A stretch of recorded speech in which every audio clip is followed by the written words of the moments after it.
Welcome. Welcome. It's Sunday afternoon.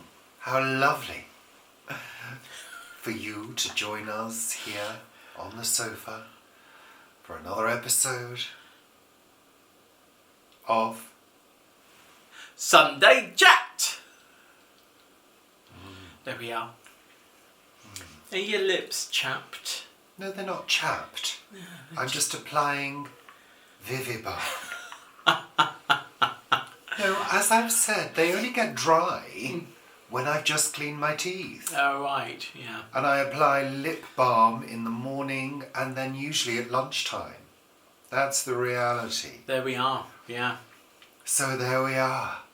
Of course, other balms are available, but none are as good as Vivibalm. Well, the good thing about Vivibalm is it's multi-use. You can use it everywhere. You can. Lovely. So, welcome. Thank you. Let's settle down now, Paul. God's sake. Out of control. Totally out of control. And let's look at the book and see what's in store for today's Sunday Chat. Sunday Chat! Coming up. More things. More things that are written down and are going to be spoken about. Yes. Yeah. So welcome to everybody for joining us. Maybe you're new to the channel.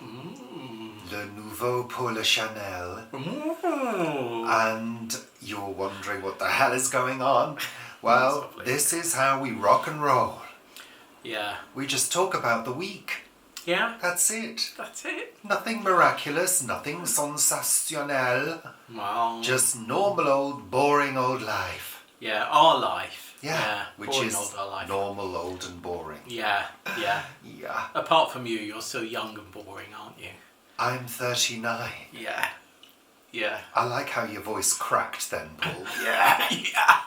Yeah. Anywho, we usually, we usually,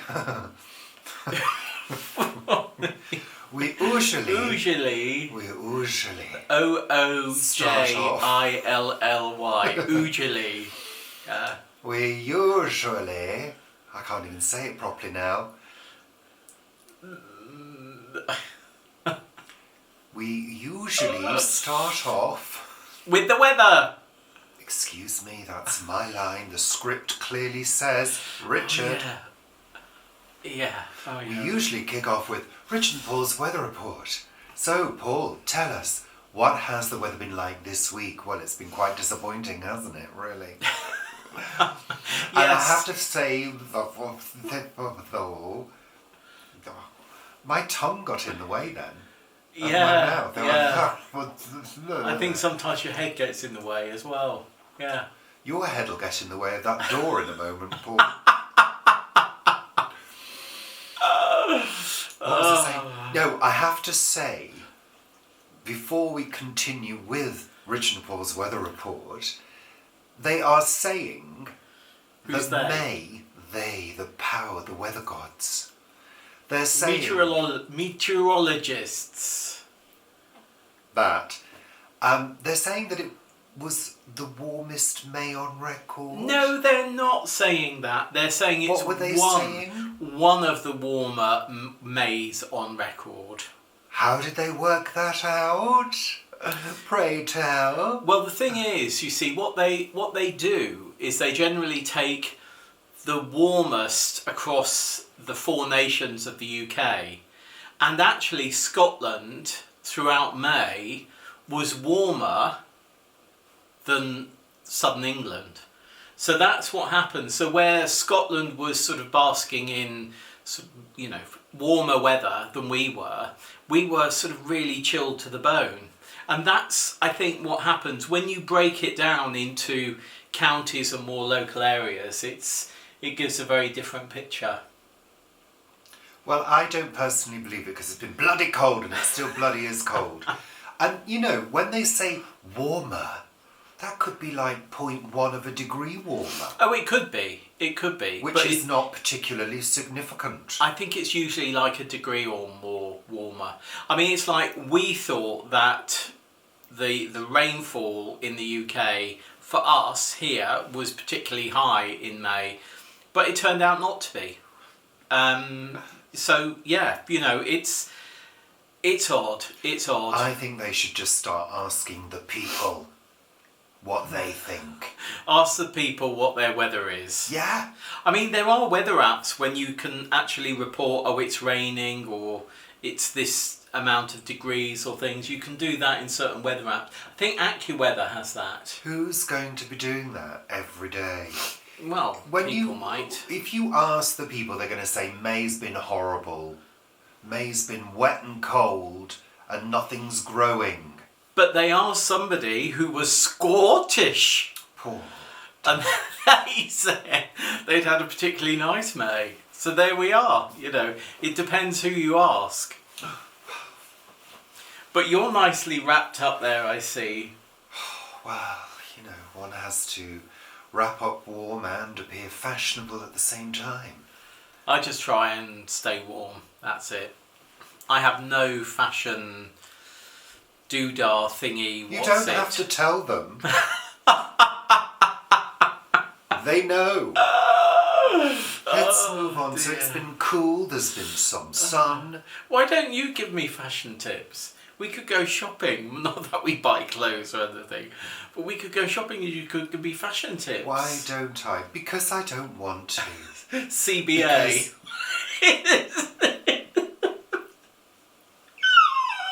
Paul, I think it's really inappropriate to make fun of my syndrome. God,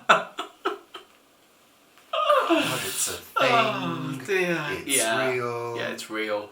Yeah. When CBA hits, there's nothing I can do other than not being asked. Yeah. Basically. God, it's a lack of compassion.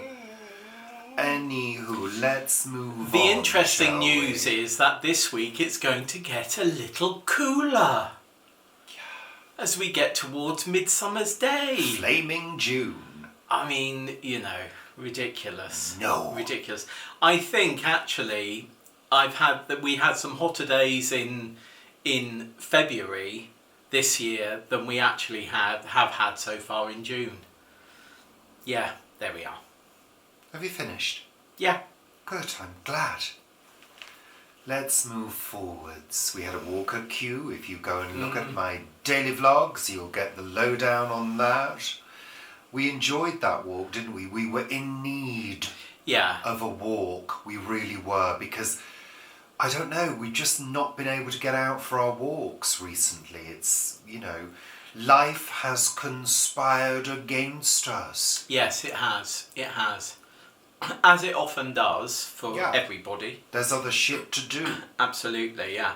But we did have a nice walk. You particularly wanted to go because there were those sculptures that you wanted to see. I really wanted to, I wanted to see some of them because I think there's 17 in total. Oh, we didn't see that many. Well, no, because they're in the buildings that are closed when we go. Oh, right, okay. So we'll visit. We break over the wall at night and no, you can't go in the buildings then. No. Oh, shut up, Paul, honestly. We go early morning. For members, in the summer, they usually do early opening, so you can go 8 o'clock. 8.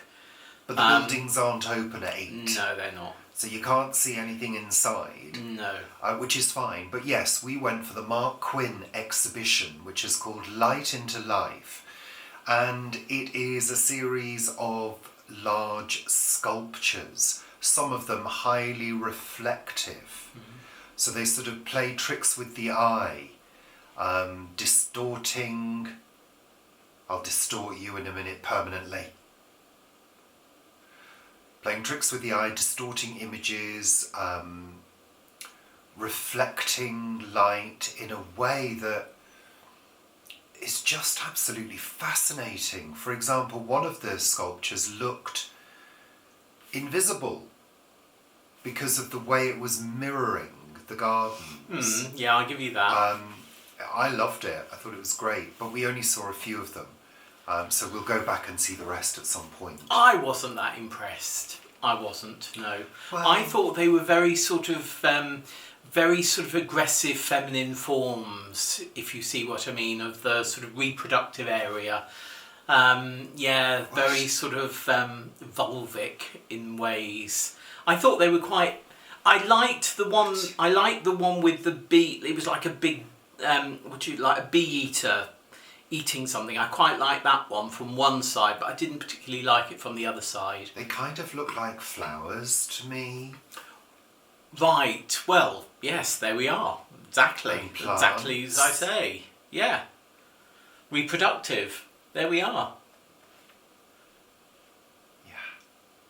You liked the spiky ones as well, didn't you? I liked every one that I saw. They fascinated me because as you walk around them and you watch them and you watch what's happening to the light and the reflections, it gives you a totally different sort of feel and perspective on where you are. Because you'll see sections of building reflected against the trees and, you know, where you wouldn't normally see it. And then the lines of pathways and shadows continued. So it kind of gave you the illusion of being almost glass, but they're some kind of metal or some, some kind of coated metallic finish, which was highly polished. So I just thought they were really playful and fascinating and interactive as well.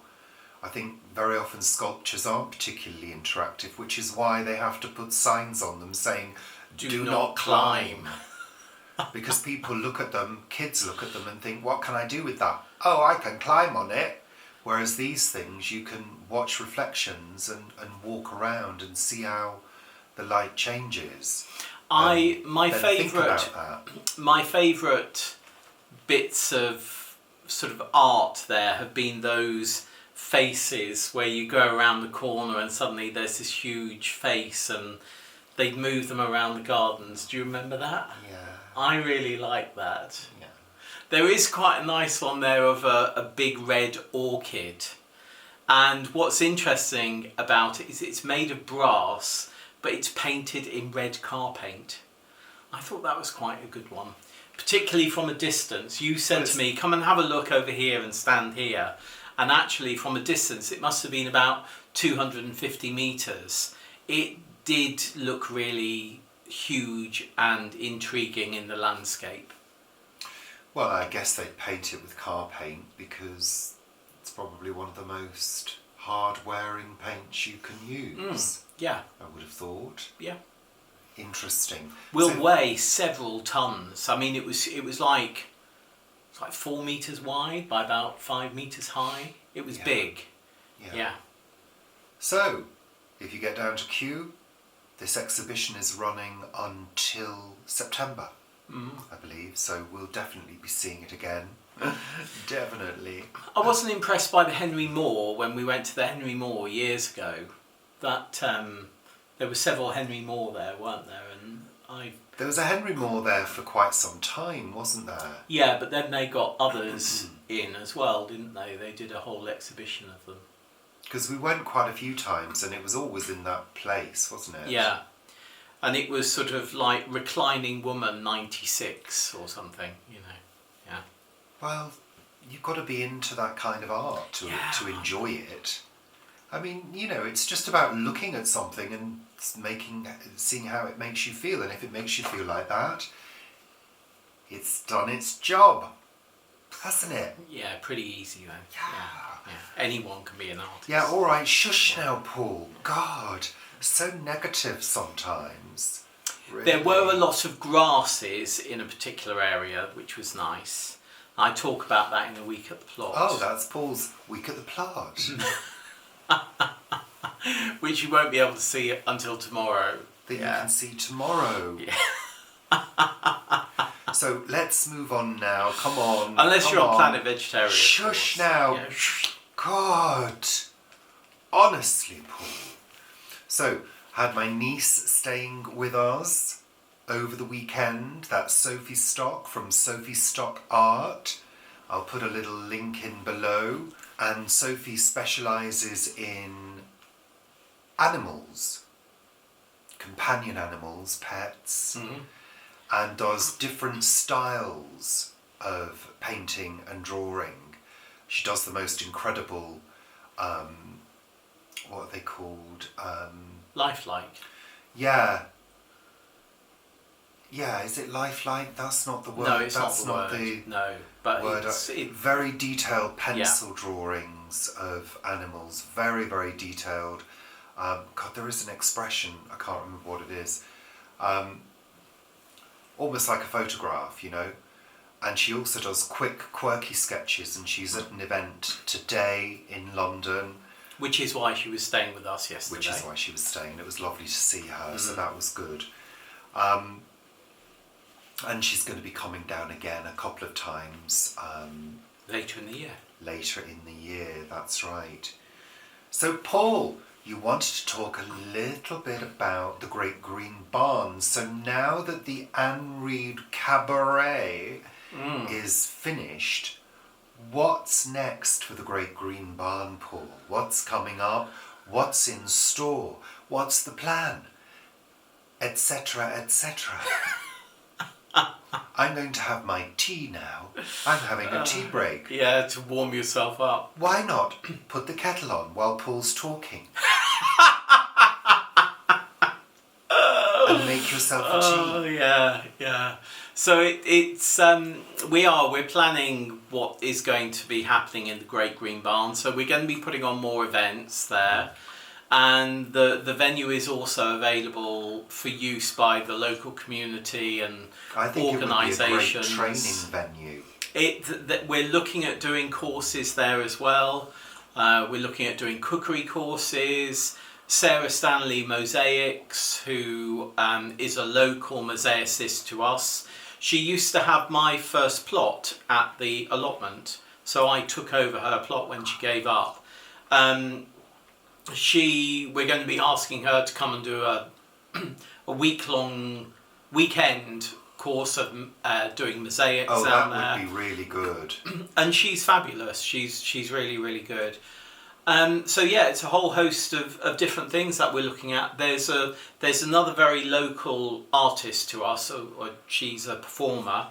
Helen Anker is her name. She lives down the road, and she and I got to know each other because I saw her, without knowing this, in a show about maybe 7 years ago in Swansea. And she was the first of a cast that had worked on a show that a friend had written, and I went down to see it with my Minneapolis client, and then found out like 4 years later that she lives down the road, because she was wearing a t-shirt one day with the show title on it, and I thought, oh, are you a cappuccino girl? And she went, yes, how do you know? And I said, well, you got it written on your t-shirt. And yeah, I had seen her. So she's going to be doing an evening of Audrey Hepburn at the venue, maybe afternoon tea and a sort of early evening performance. So that will be rather lovely. We've got Hook Eagle Morris back in 2 weeks' time. That's going to be a sort of like Midsummer Revels Family Fun Day. I think I mentioned that. But yeah, we're looking at sort of one-man shows, two-man shows, and different types of interesting things that fit around sort of art and entertainment and sustainability. So yeah. And we've also put our venue forward to be a local repair cafe, which would be sort of maybe one happening every other month in Cranley. So that's quite a lot going on. Well, no, they only every other month. Well, they've got another venue, and they do one a month. They're just starting it up. I think that's the problem with a lot of these things, like these repair cafes, and there's all this talk about making everything repairable and making sure that you can get things repaired for a cheap cost, blah blah blah. But these things are only open once in a bloody blue moon. Yes, that's because they're completely free and they're run by volunteers. That's why. So you may have a volunteer who's into mending clocks, and he or she might visit sort of 5 different repair cafes in a month around, him or her. So I'm still very cynical about it, I'm afraid. I don't think how you can be cynical about people giving up their time voluntarily to not be paid to help other people. I'll tell you for why, Paul. Oh, no, my vacuum cleaner has broken. What am I going to do, Paul? Oh, don't worry. There's a repair cafe in 2 months' time. You can go to that. Really, but I need it repairing now. But I can't pay any money because I haven't got any. I'll have to wait 2 months then. Well, they're okay. I mean, usually the things that get taken to a repair cafe are not within the sort of guarantee period of things. So if something goes wrong, you can take it there. And there may be other repair cafes around that you can go to. Oh, I'll look and find out. Oh, would you rather there weren't any? Only 2 weeks to wait until I can clean my house again. No, I'm sorry. These things need to be government funded. Well, fine. Let the government fund it. The government can't even fund the NHS, let alone anything else. Paul. They need to be government funded, and they need to be people being paid to do these things. I agree, but whilst that is not happening... Because that would add to the economy. Whilst that is not happening, what are you going to do? People do it voluntarily. You know, that's what happens. It's not good enough, is it really? Oh. In today's climate... Well, I know, but, you know, we've got the government that we've got, and unfortunately, because of the state of the country, and other countries as well... there are other countries. When another government comes in, it will just be sorting out the mess of the last 14 years for the first 5 years anyway. Maybe even the first 10 years. Yeah. Yada, yada, yada. But yeah, so we put our name forward for that as well, so that would be quite good. And we're also looking at... we have approached a number of local organisations to say, you know, why don't you come and have your meetings with us? So, yeah, hopefully it will be busy. The thing is, we need to get people, you know, coming to the building, understanding how it can be used, that type of thing, over the next month, so that we can really plan a full schedule next year. So, yeah, there we are. Good. Yeah. I'm delighted. Excellent. And Paul, you've been reading. Oh, yes. I read, as many of you may know, we both like Richard Armitage, who's an actor. He's the one in the Marlon Grobar series. He's the one in several Harlan Coben series. He's actually in the new Netflix Harlan Coben that's going into pre-production at the moment. It's not been made yet. No. I think you think all these things just happen like that. Raise my hopes up and then dash them to the ground, Paul. I thought it was on Netflix ready to watch. No. It's a year away, I would have thought. Well, 9 months maybe. 9 months. May as well wait for the repair cafe to come round then. Anyway, Harlan Coben, this is Richard Armitage's first book called Geneva. Harlan Coben calls it outstanding. Oh. I enjoyed it. Good. I think if I had written this book, it wouldn't have got published. Well, no, I don't think so. I think Richard Armitage, I really do like it, and I did enjoy the book. I like him, and I did enjoy the book. But there are a few quite big sort of plot holes, and you have to... It makes a couple of assumptions about things that I think, I can't believe that happening in real life. But it's definitely worth a read. So Richard Armitage, Geneva. And of course he's a gay as well. I know, I couldn't believe it. There we are. So I'm now going from that. I'm going on to a Inspector Gamache by Louise Penny. Many of you, some of you have read this whole series of Gamache books, and we watched them when they were on. Was it Netflix they were on? Who?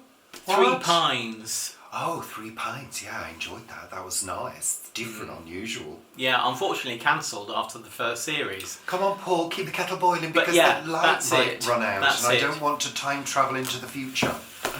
That's what I've read. Lovely, Paul. That's good. So it's time for my segment.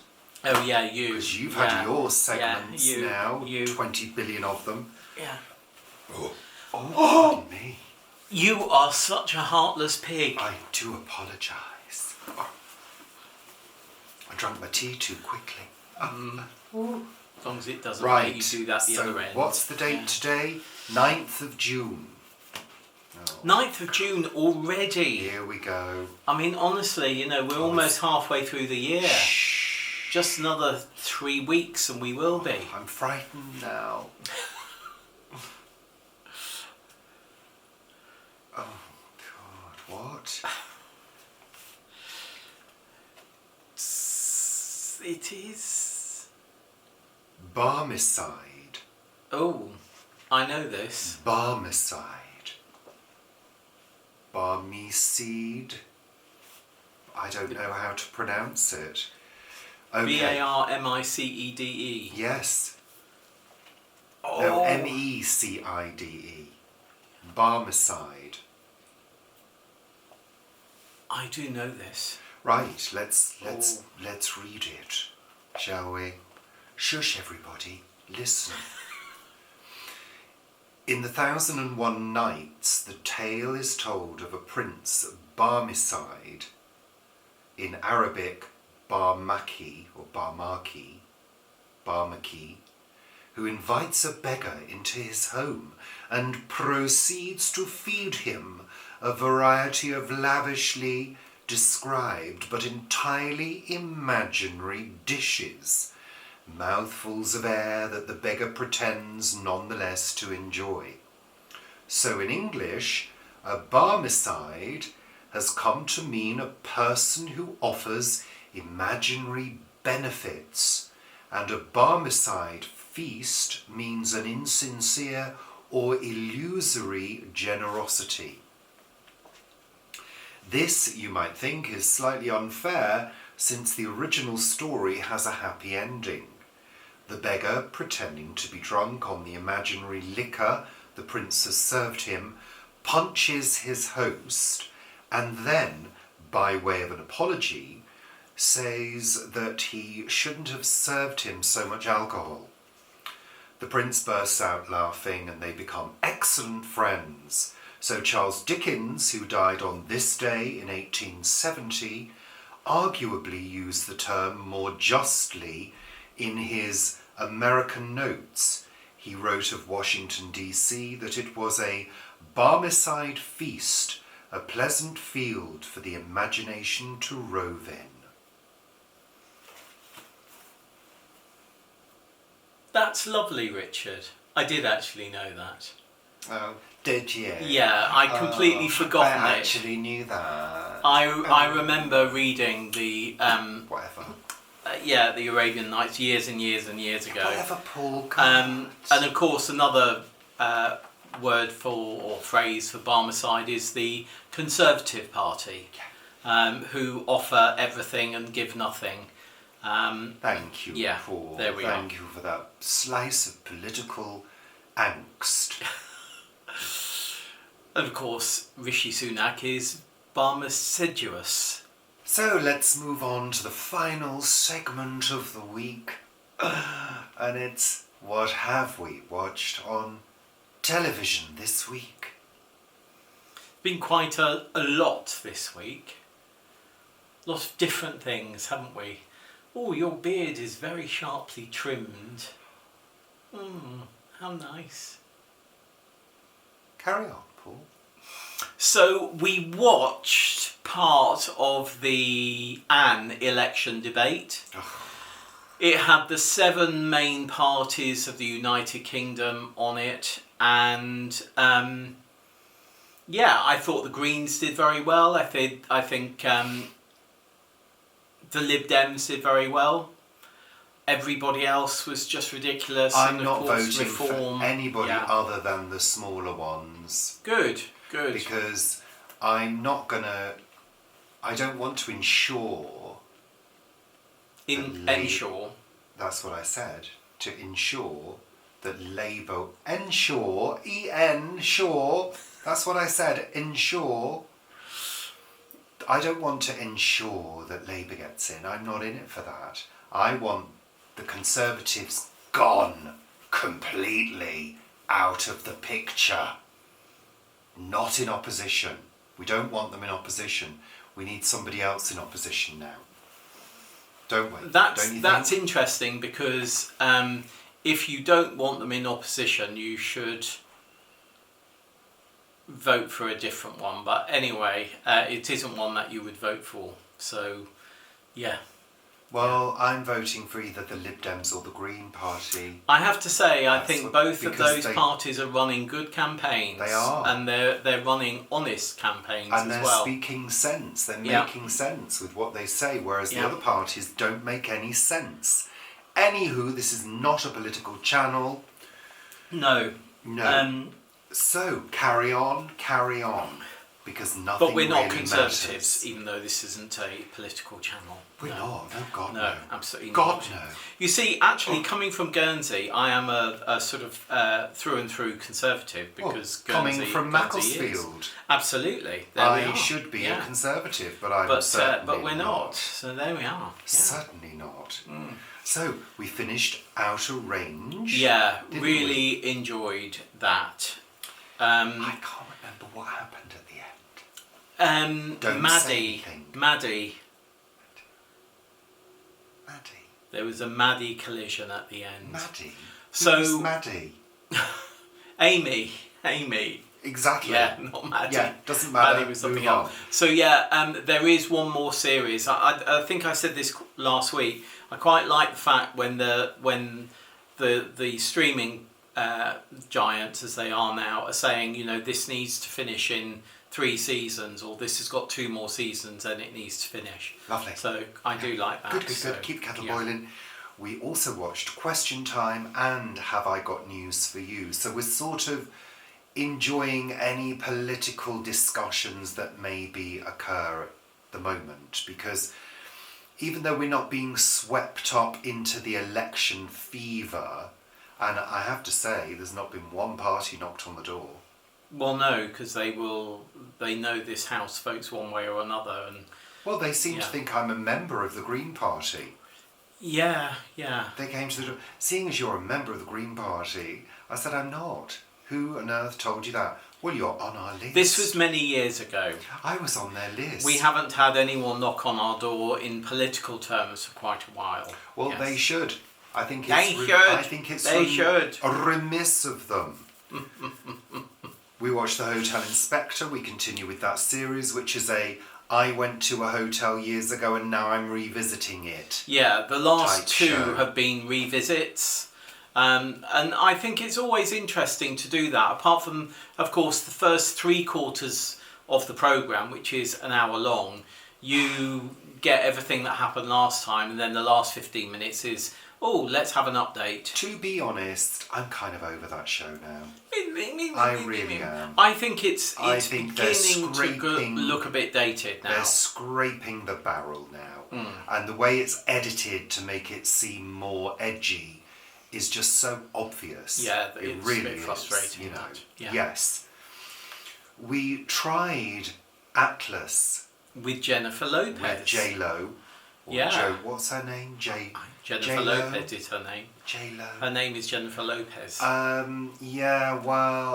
got bored very quickly. We gave up. It was like watching a video game. Is it a video game? Maybe it is a video game. Is it a video game? Maybe it's supposed to be that bang, bang, bang, bang, but bang, it bang, is bang, like bang. a video game. Yeah. It gets a bit tiring quite quickly, so we gave up. Maybe we'll finish it at some point. No, when I she won't. broke her leg, No. I didn't like Did she break her that. leg? Yeah. Oh, right, okay. We watched old reruns of Top of the Pops. Yes. Which we always enjoy. Absolutely. Guess the year. And there were several songs, it was sort of like, really? I don't remember that at all. No. And I think as we get old, as you travel through life, there are periods where you are really into music and then you sort of flow away from it and you get back into music. So I guess that's why, life takes over at certain points, and you either make time for those hobbies or maybe you find new ones. We stopped listening to popular music around the time when we moved in here. I think I suppose so. Yeah. I used to listen to Kiss FM in the morning when I was making tea. Kiss was good. Yeah. And then it got music rubbish. On. And Kiss used to have really good late night underground dance music on. But that's when it was all very fresh and new. I mean, the early 2000s we were still listening to the current pop songs. Yeah, I think we were. I mean, Top of the Pops used to be so big, and it didn't really move with the times, and I think it's such a shame. Well, when Top of the Pops finished, it was overtaken by better shows like the Chart Show. Well, that's what I mean. We used to watch the Chart Show on a Saturday morning, didn't we? Yeah. And I mean, TV has changed so much over the years, of course. But I think what happened, there was a real shift in music, because even in the early 2000s, there were some pop songs that were still a little bit gimmicky and very popular, like the Thong song. Oh, you know it. Who Let the Dogs Out? Oh, Who Let Dogs Out? Those kind of songs. Was that gimmicky? Well, they were a little bit, because they were strong phrases that would then be used by people. Yeah. In a fun way. So there was still sort of a fun element to pop music. Not that I'm really into gimmicky pop music that much, but there was still a fun element. And then it started getting very serious, and also the use of auto-tune ballooned out of control. That's what I was going to say. Yeah. And with everything being auto-tuned. Everything started sounding like it was a robot singing it. Even Madonna got on the bandwagon, didn't she? And I think that's when my interest started to wane. And also there was a upsurge of really aggressive rap music. Whereas 90s rap was, I think I've said it before, it was really accessible and really, just really pleasant. It started getting really aggressive and hard and all gangstery and guns and sex and drugs and all of that. And not really rock and roll. But it really turned me off. I didn't like all of that. It just became aggressive. And when mainstream pop music starts getting aggressive, that's when I walk out the door. Yeah. Just switch it off, really. There we are. So we also continue with Pie in the Sky. Which it's really interesting, because I think there's only a couple of murders that happen throughout all the series of Pie in the Sky. It's very much about sort of social issues, and the more you do that, the more it's about social issues rather than sort of murders. Lovely. And that's it for this week's show. Isn't there anything else? That's it. Have we got nothing else to talk about? Time to say goodbye. Oh, your beard looks absolutely lovely, Richard, and your nose looks so petite and lovely, and your eyelashes are really nice, and your hair is lovely too. My eyelashes? Yeah. I haven't done anything to my eyelashes. Your eyebrows, as our friend says. They look very dark. Yeah, I dyed them. God. Because otherwise they'd be grey, and I am not ready to look like you. That's there it. We are. That's there it we are. for this week's show. That's it for this week's show. Take care, Take care, au revoir. I'm going to really get you back in a minute. I'm going to drink my tea then. Yeah. Then you won't be able to hit me because it will splash everywhere. Before you're wearing your tea. Exactly. Thank you. Toodle pip. Goodbye. Au revoir. Bienvenue. Welcome. We'll see you next week. Bye. Bye. Bye. Bye.